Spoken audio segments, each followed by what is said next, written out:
ଢେଙ୍କାନାଳ ଜିଲ୍ଲା ପରଜଙ୍ଗ ହାତୀଲୁଚାଣୀ ଉଦ୍ୟାନ ବିଭାଗ କାର୍ଯ୍ୟ ପରିସରରେ ସହକାରୀ ଉଦ୍ୟାନ କୃଷି ନିର୍ଦ୍ଦେଶକ କାମାକ୍ଷାନଗର ସୌଜନ୍ୟରେ ଏବଂ ପରଜଙ୍ଗ ହାତୀଲୁଚାଣୀ ଉଦ୍ୟାନ ବିଭାଗ ଅନୁକୂଳରେ 2 ଦିନ ଧରି ଚାଲିଥିବା ବ୍ଲକ ସ୍ତରୀୟ ଉଦ୍ୟାନ କୃଷି କର୍ମଶାଳା ଉଦ୍ଯାପିତ ହୋଇଯାଇଛି।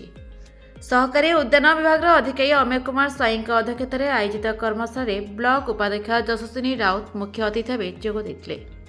ସେହିପରି ସହକାରୀ ଉଦ୍ୟାନ ନିର୍ଦ୍ଦେଶକ ଚିତ୍ତରଞ୍ଜନ ମଲ୍ଲିକ ମୁଖ୍ୟ ବକ୍ତା ଭାବେ ଯୋଗ ଦେଇଥିବା ବେଳେ ଅନ୍ୟମାନଙ୍କ ମଧ୍ୟରେ କାମାକ୍ଷାନଗର ସହକାରୀ ଉଦ୍ୟାନ ଅଧିକାରୀ ଜଗମୋହନ ଦେବତା, ପ୍ରାଣୀ ସମ୍ପଦ ବିଭାଗର ଏଲ୍ଆଇ ସସ୍ମିତା ସିଂ, ପରଜଙ୍ଗ କୃଷି ବିଭାଗ କାର୍ଯ୍ୟର ଏଟିଏମ୍ ମିହିର କୁମାର ମହାରଣା, ମୃତ୍ତିକା ସଂରକ୍ଷଣ ଅଧିଦସ୍ତକ ବିଭୂଭୂଷଣ ସାହୁ, ଲିଭପାମ କମ୍ପାନୀର ରାଜ୍ୟ ମୁଖ୍ୟ ରାମବାବୁ ଦୋରା, ସୁକଦେବ ମହନ୍ତ, କୃଷି ଆତ୍ମା ସଭାପତି ଅଜୟ କୁମାର ସାହୁ, ଉଦ୍ୟାନ ଅଧିନିର୍ଦ୍ଦେଶକ ଦୁଃଶାସନ ସାହୁ ପ୍ରମୁଖ ସମ୍ମାନିତ ଅତିଥି ଭାବେ ଯୋଗ ଦେଇଥିଲେ।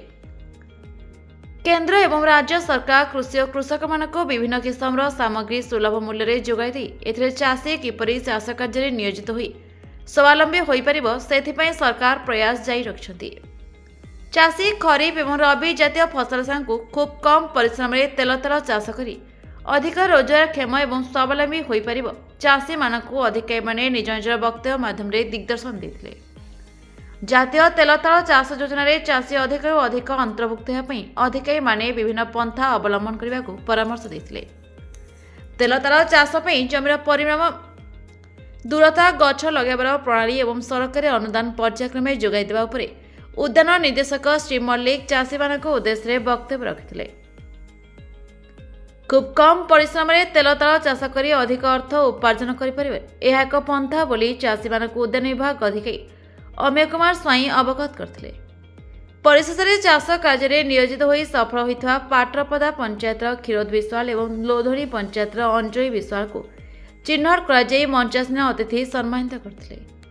ଉକ୍ତ କର୍ମଶାଳାରେ ଗଡ଼ପରଜଙ୍ଗ ପଞ୍ଚାୟତର କୃଷି ମିତ୍ର ମାନସୀ ଦେହୁରୀ, ସୁମିତ୍ରା ସାହୁ ଉପସ୍ଥିତ ଥିବାବେଳେ ବ୍ଲକର 100ରୁ ଉର୍ଦ୍ଧ୍ୱ ଚାଷୀ ଆସି ନିଜର ପଞ୍ଜୀକରଣ କରି ଚାଷ କାର୍ଯ୍ୟ ପ୍ରଣାଳୀ ଉପରେ ଅନୁସରଣ କରିଥିଲେ।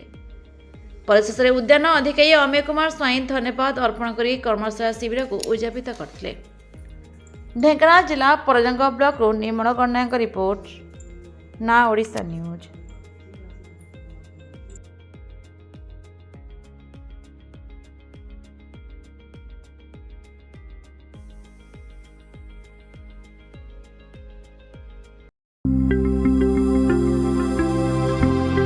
लेटेस्ट न्यूज अपडेट पाई www.nowodisha.com को लॉगिन करंतु।